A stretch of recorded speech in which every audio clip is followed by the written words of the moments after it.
അറിയാൻ മേലാഞ്ഞിട്ട് ചോദിക്കുക. കേരളത്തിലെ കോൺഗ്രസ് പാർട്ടിയിൽ കൊടുങ്കാറ്റടിച്ചു, ഭൂകമ്പമുണ്ടായി എന്നൊക്കെയുള്ള മട്ടില് വലിയ തോതിലുള്ള അന്തിച്ചർച്ചകള്, സാധാ ചർച്ചകള്, പ്രസ്താവനകള്, വാദപ്രതിവാദങ്ങള്, ഇതൊക്കെ നടക്കുന്നതിന്റെ ലോജിക്ക് എന്തുവാ? ഇവിടെ വാസ്തവത്തിൽ സംഭവിച്ചത് എന്തുവാ? കേരളത്തിലെ പോളിംഗ് കഴിഞ്ഞു. UDF അധികാരത്തിൽ വരുമെന്നാണ് എല്ലാവരും കരുതുന്നത്. LDF 90-95 സീറ്റ് എന്നൊക്കെ പറയുന്നുണ്ടെങ്കിലും അവർക്ക് പോലും അതിൽ വലിയ വിശ്വാസമൊന്നുമില്ല. UDF അധികാരത്തിൽ വരികയോ വരാതിരിക്കുകയോ എന്തെങ്കിലും ആവട്ടെ. പക്ഷെ ഇവിടുത്തെ പ്രശ്നം എന്ന് പറയുന്നത് പോളിംഗ് നടന്ന ദിവസവും വോട്ട് എണ്ണുന്ന തീയതിയും തമ്മിൽ വലിയ അന്തരം, വലിയൊരു ഇടവേള ഉണ്ട് എന്നുള്ളതാണ്. 10-25 ദിവസമുണ്ട്. നമ്മുടെ കോൺഗ്രസിന്റെ അവസ്ഥ എന്തുവാ? സുധാകരൻ KPC പ്രസിഡന്റ് ആയിരിക്കുന്ന കാലത്ത് ഇതിനെ ഒരു സെമി കേഡർ പാർട്ടി ആക്കുമെന്നൊക്കെ പറഞ്ഞായിരുന്നു. അദ്ദേഹം പ്രസിഡന്റ് സ്ഥാനത്തു നിന്നൊക്കെ പോയി. സെമി കേഡർ പോയിട്ട് ഒരു ക്വാർട്ടർ തലത്തിൽ പോലും കേഡർ സ്വഭാവം ഈ പാർട്ടിക്ക് വന്നിട്ടില്ല. അപ്പൊ ഈ 10-25 ദിവസം ഈ പാർട്ടി എന്തെടുക്കുമെന്നേ? പാർട്ടിയിലെ നേതാക്കന്മാർ ഇതിനെക്കുറിച്ചൊക്കെ സംസാരിക്കണ്ടേ? അത് മാത്രമല്ല, കേരളത്തിലെ മാധ്യമങ്ങൾ അവർ ഈ 25 ദിവസം ഇതിനെക്കുറിച്ചൊക്കെ സംസാരിക്കാതെ, ചർച്ച ചെയ്യാതെ വെറുതെ ഇരിക്കുന്ന ആർക്കെങ്കിലും തോന്നുന്നുണ്ടോ? ഇതിലെ പ്രധാന കക്ഷികള് സത്യത്തിൽ മാധ്യമങ്ങളാ, പ്രത്യേകിച്ച് ദൃശ്യമാധ്യമങ്ങള്. അവർക്ക് ഓരോ നിമിഷത്തിലും ഓരോ മിനിറ്റിലും ആളുകളെ ത്രസിപ്പിക്കുന്ന വാർത്തകൾ കൊടുത്തുകൊണ്ടിരിക്കണം. പത്രങ്ങൾക്ക് അത്രയും പ്രശ്നങ്ങളില്ല, അവരുള്ളത് കൊണ്ട് അഷ്ടി കഴിഞ്ഞോളും. പക്ഷേ ദൃശ്യമാധ്യമങ്ങൾക്ക് അത് പറ്റത്തില്ല. പറഞ്ഞല്ലോ, ആളുകളെ അപ്പോഴപ്പോഴ് ഉദ്വേഗത്തിന്റെ മുൾമുനയിൽ നിർത്തുന്ന രീതിയിലുള്ള വാർത്തകളാണ് അവർക്ക് വേണ്ടത്. ഇപ്പോൾ അതിന് വലിയ സ്കോപ്പ് കാണുന്നില്ല. 2 സോഴ്സുകൾ അല്ലെങ്കിൽ ഉറവിടങ്ങളാണ് നമ്മുടെ മാധ്യമങ്ങളെ സംബന്ധിച്ചിടത്തോളം വാർത്തയുടെ കാര്യത്തിലുള്ളത്. ഒന്ന് രാഷ്ട്രീയമാണ്, രണ്ടാമത്തേത് ഭരണമാണ്. ഈ പോളിംഗ് കഴിഞ്ഞതോടുകൂടി തന്നെ ഈ രാഷ്ട്രീയ വാർത്തകളുടെ ഒഴുക്ക് അങ്ങ് നിലച്ചു. അത്യാവശ്യം 2-3 ദിവസങ്ങളിൽ ഈ തെരഞ്ഞെടുപ്പിലെ ജയപരാജയങ്ങളെ കുറിച്ചുള്ള വിലയിരുത്തലുകള്, വിജയ സാധ്യതകളെ കുറിച്ചുള്ള ചർച്ചകള്, അതിന്റെ ചില കണക്കുകള്, അതൊക്കെ മാധ്യമങ്ങളോടും പുറത്തും പറഞ്ഞത്, ഇതൊക്കെ സംഭവിച്ചിട്ടുണ്ട് ഈ ആദ്യത്തെ 3-4 ദിവസങ്ങൾ. അതിൽ തന്നെ CPM ചർച്ച നടത്തിയിട്ട് 90-95 സീറ്റ് കിട്ടുമെന്ന് പറഞ്ഞതോടെ ആളുകൾക്ക് ആ കണക്കുകൂട്ടലിലുള്ള വിശ്വാസം അങ്ങ് നഷ്ടപ്പെടുകയും ചെയ്തു. അത് മാത്രമല്ല, പാർട്ടികളും അതിനത്രയ്ക്ക് പ്രാധാന്യമേ നൽകിയിട്ടുള്ളൂ. നമ്മുടെ പിണറായി വിജയൻ മുഖ്യമന്ത്രി ഒറ്റയ്ക്ക് ഇടതുപക്ഷ മുന്നണിയെ നയിച്ച ആള്, അദ്ദേഹത്തിന്റെ ചിത്രവും അദ്ദേഹത്തിന്റെ പ്രതിമകളും അദ്ദേഹത്തിന്റെ കട്ടൗട്ടുകളും മാത്രമായിരുന്നു പ്രചാരണ രംഗത്തുണ്ടായിരുന്നത്. അത്രയ്ക്ക് പ്രധാനപ്പെട്ട റോളാണ് അദ്ദേഹം വഹിച്ചിരുന്നത്. പക്ഷേ ഈ വോട്ടിംഗ് കഴിഞ്ഞ് പാർട്ടിയുടെ സംസ്ഥാന സെക്രട്ടേറിയറ്റ് ചേർന്ന് വിജയ സാധ്യതകളെ കുറിച്ചുള്ള ചർച്ച നടത്തിയപ്പം അദ്ദേഹം കണ്ണൂരായിരുന്നു, വന്നുപോലുമില്ല. അത്രയ്ക്കുള്ളൂ അതിന്റെ പ്രാധാന്യം. കോൺഗ്രസ്സുകാര് അവരങ്ങനത്തെ കണക്ക് കൂട്ടാനും നിന്നൊന്നുമില്ല, അവർക്ക് അങ്ങനത്തെ ശീലങ്ങളൊന്നുമില്ല. അവര് പറഞ്ഞു ഞങ്ങൾക്ക് 85-90 സീറ്റുകൾ ലഭിക്കും, അതിനപ്പുറത്ത് ഓരോ ജില്ലയിൽ നിന്നും കണക്ക് വരുത്തി അതിന്റെ അടിസ്ഥാനത്തിലൊന്നും ഒരു കണക്ക് പറഞ്ഞൊന്നുമില്ല. നമ്മൾ അവിടെ എന്താണ് കണ്ടത്? പ്രതിപക്ഷ നേതാവ് VD സതീശൻ. കാരണം പുതുകയാത്രയുടെ തിരക്കുണ്ടായിരുന്നു. അതിനുശേഷം പെട്ടെന്ന് തെരഞ്ഞെടുപ്പ് പ്രചാരണ രംഗത്തേക്ക് കടന്നു. കുറേ മാസങ്ങള് ഉറക്കമില്ലാത്ത, വിശ്രമമില്ലാത്ത ദിവസങ്ങളായിരുന്നു അദ്ദേഹത്തിന്. അതുകൊണ്ട് അദ്ദേഹം എന്ത് ചെയ്തു? കുട്ടിക്കാലത്ത് ഹൈറേഞ്ചില് അവിടെ ഒരു റിസോർട്ടിൽ പോയിട്ട് കുറെ ദിവസം താമസിച്ചു. വിശ്രമം, ട്രെക്കിങ്. പ്രചാരണത്തിന് നേതൃത്വം കൊടുത്ത മറ്റൊരു പ്രധാനപ്പെട്ട നേതാവ് KC വേണുഗോപാല്. അദ്ദേഹം ഡൽഹിയിൽ വലിയ തിരക്കില. കാരണം പാർലമെന്റില് അവിടെ ഈ വനിതാ സംവരണ ഭേദഗതി നിയമത്തിലൂടെ, ആ കുറുക്കുവഴിയിലൂടെ BJP ലോക്സഭാ മണ്ഡല പുനർനിർണയം അവർക്ക് തോന്നുന്ന രീതിയിൽ നടപ്പാക്കാനുള്ള ഒരു ശ്രമം നടത്തിക്കൊണ്ടിരിക്കുക. അതിനെതിരെയുള്ള ഒരു വലിയ പോരാട്ടത്തിലാണ് KC വേണുഗോപാല്. പാർലമെന്റിലാണ് അദ്ദേഹം ശ്രദ്ധ കേന്ദ്രീകരിച്ചിരിക്കുന്നത്. അതുപോലെ തന്നെ മറ്റൊരു പ്രധാന നേതാവ് രമേശ് ചെന്നിത്തല. അദ്ദേഹത്തിന് ഈ കോൺഗ്രസിന്റെ വർക്കിംഗ് കമ്മിറ്റി അംഗമെന്ന നിലയിൽ മഹാരാഷ്ട്ര സംസ്ഥാനത്തിന്റെ ചില ചുമതലകളുണ്ട്. അവിടെ ചില അൽക്കുൽത്തുകളൊക്കെ ഇപ്പോൾ ഉണ്ട്. അപ്പൊ അതൊന്ന് പരിഹരിക്കാൻ, അല്ലെങ്കിൽ അതൊന്ന് നോക്കാൻ അദ്ദേഹം മഹാരാഷ്ട്രയ്ക്ക് പോയിരിക്കുകയാണ്. പിന്നെയുള്ളത് ഈ ഭരണമാണ്. ഭരണരംഗത്തെ കാര്യങ്ങൾ സ്വാഭാവികമായിട്ടും പത്രങ്ങൾക്കാണേലും മറ്റു മാധ്യമങ്ങൾക്കാണേലും വലിയ ഒരു വാർത്താ ഉറവിടമാണ്. ഇവിടെ ഭരണം നടക്കുന്നില്ലല്ലോ. നടക്കാത്തത് ആരുടെയും കുറ്റമൊന്നുമല്ല. ഇപ്പൊ തെരഞ്ഞെടുപ്പ് പെരുമാറ്റച്ചട്ടം സംസ്ഥാനത്ത് നിലവിലുണ്ട്, അത് എടുത്തു മാറ്റിയിട്ടില്ല. അതിനെയും വോട്ടെണ്ണലൊക്കെ കഴിഞ്ഞ് നിയമസഭയൊക്കെ കോൺസ്റ്റിറ്റ്യൂട്ട് ചെയ്തതിന് ശേഷമാണ് ഉണ്ടാവുക. അതുവരെ ദൈനംദിന പ്രവർത്തനങ്ങൾ ഇങ്ങനെ നടത്തിക്കൊണ്ട് പോകുന്നു എന്നതല്ലാതെ ഭരണരംഗത്ത് കാര്യമായിട്ടുള്ള പ്രവർത്തനങ്ങളൊന്നും നടക്കുന്നില്ല. വേറെ ചില പ്രധാന വാർത്തകൾ സംഭവിച്ചത്, ഒന്ന് പാർലമെന്റുമായി ബന്ധപ്പെട്ട നമ്മൾ നേരത്തെ സൂചിപ്പിച്ച വനിതാ സംവരണ ഭേദഗതി നിയമം, പിന്നെ മണ്ഡല പുനർനിർണയ കമ്മീഷനെ രൂപവൽക്കരിക്കുന്നതിന് വേണ്ടിയുള്ള ഭേദഗതി ബില്ല്. രണ്ടാമത്തേത് പശ്ചിമേഷ്യയിലെ യുദ്ധമാണ്. ഹോർമുസ് കടലിടുക്കിൽ അമേരിക്ക ഏർപ്പെടുത്തിയിട്ടുള്ള ഉപരോധം, കപ്പലുകൾ ആ കടലിടുക്ക് കടന്നു പോകുന്നതിനെ തടയുന്നതിന് വേണ്ടി. പക്ഷേ നമ്മുടെ നവമാധ്യമ ശൈലി അനുസരിച്ച് ഇതൊന്നും അത്ര ട്രെൻഡിങ് അല്ല. ഇതൊക്കെ കൊടുത്താൽ വലിയ വ്യൂസ് കിട്ടത്തില്ല. വ്യൂസ് കിട്ടാൻ കുറച്ചുകൂടെ ത്രസിപ്പിക്കുന്ന ത്രില്ലിംഗ് ആയിട്ടുള്ള വിഷയങ്ങൾ വേണം. അപ്പോഴാണ് ഈ മാധ്യമങ്ങൾ കോൺഗ്രസ് അല്ലെങ്കിൽ UDF അധികാരത്തിൽ വന്നാൽ ആരായിരിക്കും മുഖ്യമന്ത്രി എന്ന വിഷയത്തിൽ കയറിപ്പിടിച്ചത്. അത് അത്യാവശ്യം ഒന്ന് കത്തിപ്പടരുകയും ചെയ്തു. മാതൃഭൂമി ദിനപത്രമാണ് തുടങ്ങി വെച്ചത്. അവരാദ്യം ഒരു വാർത്ത കൊടുത്തു.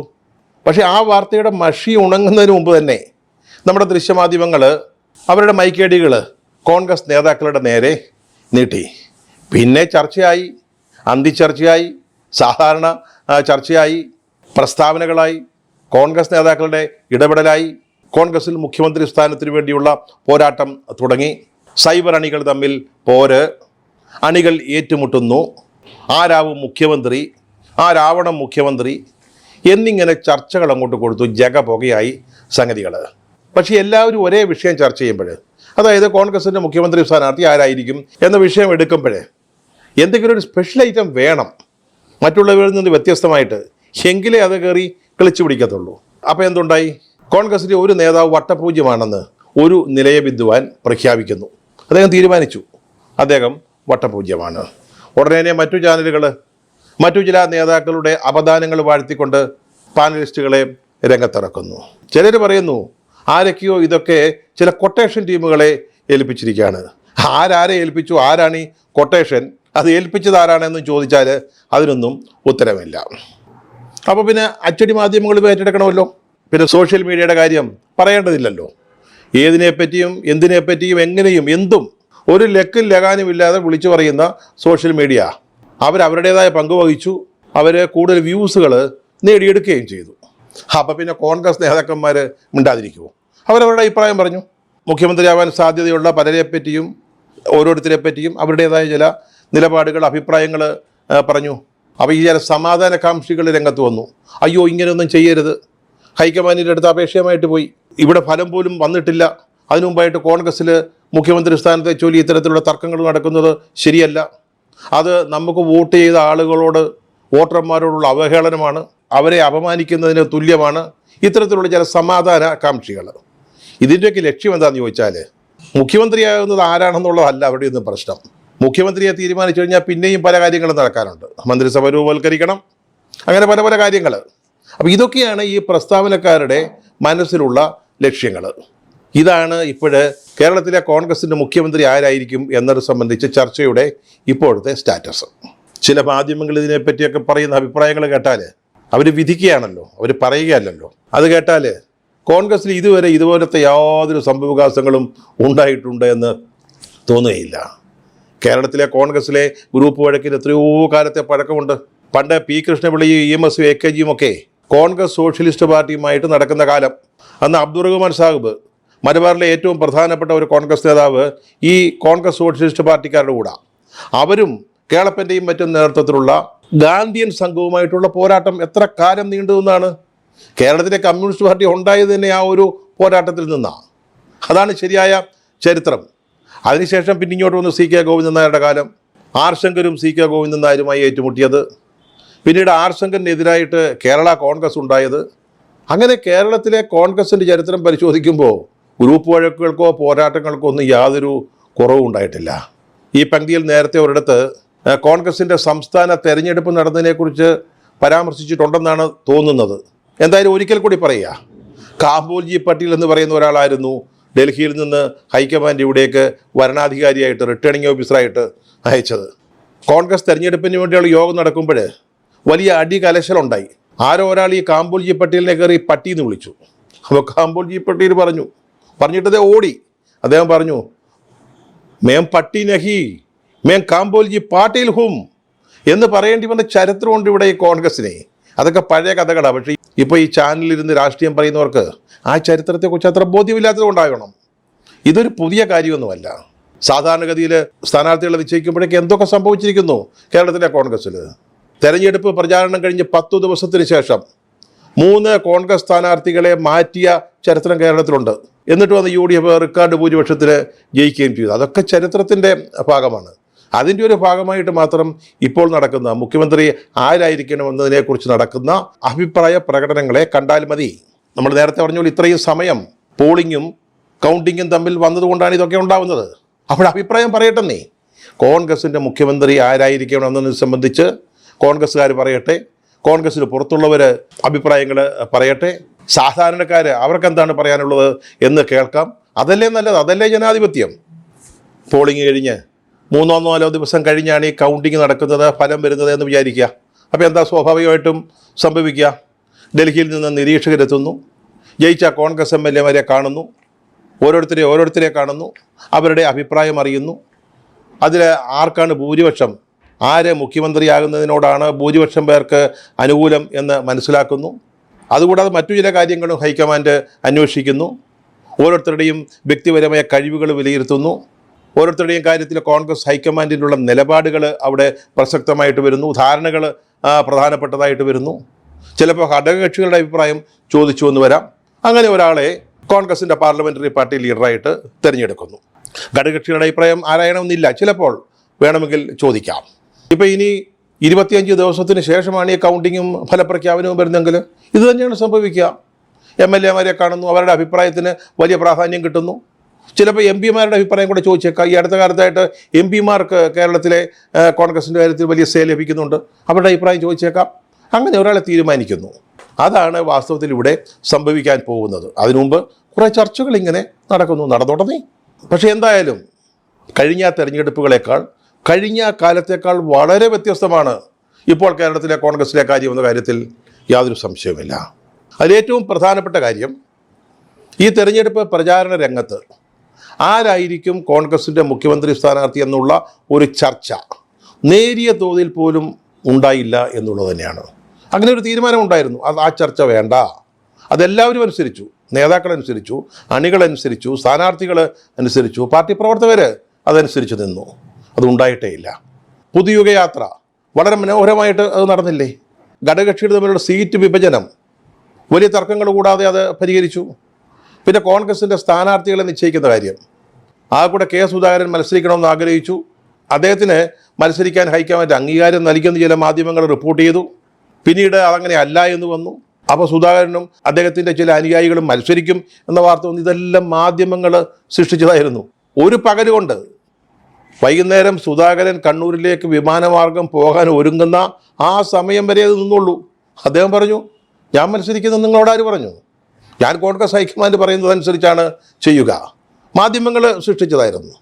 നല്ലൊരു പട്ടിക അവർ കൊണ്ടുവന്നു. ചെറുപ്പക്കാർക്ക്, പുതുമുഖങ്ങൾക്ക് വലിയ പ്രാധാന്യം കിട്ടി. വളരെ സ്ട്രക്ചേർഡായിട്ടാണ് കോൺഗ്രസിൻ്റെ ഇത്തവണത്തെ പ്രചാരണം നടന്നത്. AICCയുടെ നിയന്ത്രണമുണ്ടായിരുന്നു, മേൽനോട്ടമുണ്ടായിരുന്നു. അവിടെ നിന്ന് ധാരാളം ദേശീയ നേതാക്കൾ വന്നിവിടെ കേരളത്തിൻ്റെ ചെറിയ ചെറിയ പട്ടണങ്ങളിൽ പോലും പ്രചാരണം നടത്തി. ഒബ്സർവർമാർ, നിരീക്ഷകർ, അവർ വെറുതെ വന്ന് ഉണ്ടുറങ്ങി പോവുകയായിരുന്നില്ല ചെയ്തത്. ഓരോ മണ്ഡലത്തിലും നിയോഗിക്കപ്പെട്ടവർ അവിടുത്തെ ഓരോ പ്രശ്നങ്ങൾ ഇടപെടുകയും പ്രചാരണത്തിൻ്റെ കുറവുകൾ കണ്ടെത്തി അത് പരിഹരിക്കുകയും ചെയ്തു. അങ്ങനെ കൃത്യമായ സ്ട്രക്ചേർഡായിട്ടുള്ളൊരു പ്രചാരണം നടന്നു. AICCയുടെ ഒരു ജനറൽ സെക്രട്ടറി ഇവിടെ മാസങ്ങളായിട്ട് താമസിച്ച് തെരഞ്ഞെടുപ്പ് പ്രചാരണ പ്രവർത്തനങ്ങൾക്ക് നേതൃത്വം കൊടുത്തു. ഇതൊക്കെ അറിയാമായിരുന്നിട്ടും കണ്ടിട്ടും കണ്ടില്ല എന്ന് നടിക്കുന്നവരാണ് ആരായിരിക്കും മുഖ്യമന്ത്രി എന്നതിനെക്കുറിച്ചുള്ള വലിയ ചർച്ചകൾക്ക് തുടക്കമിടുന്നത്. ഇപ്പോൾ വേണമെങ്കിൽ പറയാം, എന്തുകൊണ്ട് CPM-ൽ അതുണ്ടാവുന്നില്ല? ആരാണ് അവരുടെ മുഖ്യമന്ത്രി സ്ഥാനാർത്ഥി എന്നതിനെക്കുറിച്ച് ചർച്ച ഉണ്ടാവാത്തത് എന്തുകൊണ്ടാണ്? കോൺഗ്രസ് എപ്പോഴും ഇങ്ങനെയാണ്. അവരൊരു അവസരം കിട്ടിയാൽ തമ്മിൽ തല്ലുകയാണ് അവരുടെ പതിവ്. ഇതൊക്കെ അവർക്ക് വോട്ട് ചെയ്തവരെ അവഹേളിക്കുന്നതിന് തുല്യമല്ലേ എന്നൊക്കെ ചോദിച്ചേക്കാം. പക്ഷേ LDF-ന് എന്താ സ്ഥിതി? അവർ ജയിക്കുമെന്നോ ഭൂരിപക്ഷം കിട്ടുമെന്നോ മൂന്നാമതൊരു സർക്കാർ വരുമെന്നോ അവർ വിചാരിക്കുന്നില്ല. അവർക്ക് അങ്ങനെ ഒരു ധാരണയില്ല. പിന്നെ ഇനി അങ്ങനെ ഭൂരിപക്ഷം കിട്ടുമെന്നൊരു ഉറപ്പുണ്ടെങ്കിൽ തന്നെ പിണറായി വിജയൻ അല്ലാതെ മറ്റൊരാളുടെ പേര് പറയാൻ ആർക്കാണ് ധൈര്യം ഉണ്ടാവുക? അത്തരത്തിലൊരു ജനാധിപത്യം, സ്വാതന്ത്ര്യം ഇന്നത്തെ CPM-ലുണ്ടോ? സുശീല ഗോപാലിനെ മുഖ്യമന്ത്രി സ്ഥാനത്തേക്ക് കേന്ദ്ര കമ്മിറ്റി തീരുമാനിച്ചതിന് ശേഷം കേരളത്തിലെ സംസ്ഥാന കമ്മിറ്റി ചേരുകയും സുശീല ഗോപാലിനെതിരായിട്ട് നായനാർ മത്സരിക്കുകയും ജയിക്കുകയും ചെയ്ത പാർട്ടിയായത്. അത് പണ്ട് അന്തക്കാലം. ഇപ്പോൾ സാധിക്കുമോ? ആ ഒരു ജനാധിപത്യം CPM-ലുണ്ടോ? പിന്നെ അത് പറഞ്ഞിട്ട് എന്താ കാര്യം? കോൺഗ്രസിൻ്റെ കാര്യത്തിൽ ഇപ്പോൾ എന്താ നോക്കേണ്ടത്? ഇപ്പോൾ ഫലം വരുന്നു, UDF-ന് ഭൂരിപക്ഷം ഉണ്ടെന്ന് വിചാരിക്കുക. അവർക്ക് വഴക്കും വക്കാണവും കൂടാതെ കോൺഗ്രസിന് അവരുടെ പാർലമെൻ്ററി പാർട്ടി ലീഡറെ തിരഞ്ഞെടുക്കാൻ സാധിക്കുമോ? പാർട്ടിയിൽ അന്തഛിദ്രങ്ങൾ ഉണ്ടാകാതെ ആ ഒരു പ്രക്രിയ പൂർത്തിയാക്കാൻ അവരെ കൊണ്ട് കഴിയുമോ? അത് കഴിഞ്ഞാൽ ഒരു മന്ത്രിസഭ രൂപവൽക്കരിക്കുക. അത് ചെറിയ കാര്യമൊന്നുമല്ല. ഒരു ഹിമാലയൻ ടാസ്ക്കാണത്. ജാതിയും മതവും മറ്റ് പരിഗണനകളെല്ലാം ചേർത്ത് ഘടകകക്ഷികൾക്ക് വീതിച്ചു കൊടുക്കുന്ന മന്ത്രിസ്ഥാനങ്ങളെക്കുറിച്ചുള്ള തീരുമാനമെടുത്തതിന് ശേഷം അത് കൃത്യമായിട്ട് വഴക്കുകൂടാതെ പൂർത്തിയാക്കാൻ സാധിക്കുമോ? അതാണ് നമ്മൾ ശ്രദ്ധിക്കേണ്ടത്. ജനങ്ങൾ അർപ്പിച്ച വിശ്വാസം കാത്തു സംരക്ഷിക്കാൻ കോൺഗ്രസ് നേതൃത്വത്തിന് സാധിക്കുമോ? അത് സാധിക്കുമോ എന്ന് നോക്കാം. അതിന് കഴിയുന്നില്ലെങ്കിൽ, ഫലപ്രഖ്യാപനത്തിന് ശേഷം അതിന് സാധിക്കുന്നില്ലെങ്കിൽ, നമുക്ക് വ്യക്തികൾക്ക്, മാധ്യമങ്ങൾക്ക് കോൺഗ്രസിനെ വിമർശിക്കാം, കോൺഗ്രസ് നേതൃത്വത്തെ വിമർശിക്കാം. അതുവരെ ചർച്ചകൾ നടക്കട്ടെന്നേ.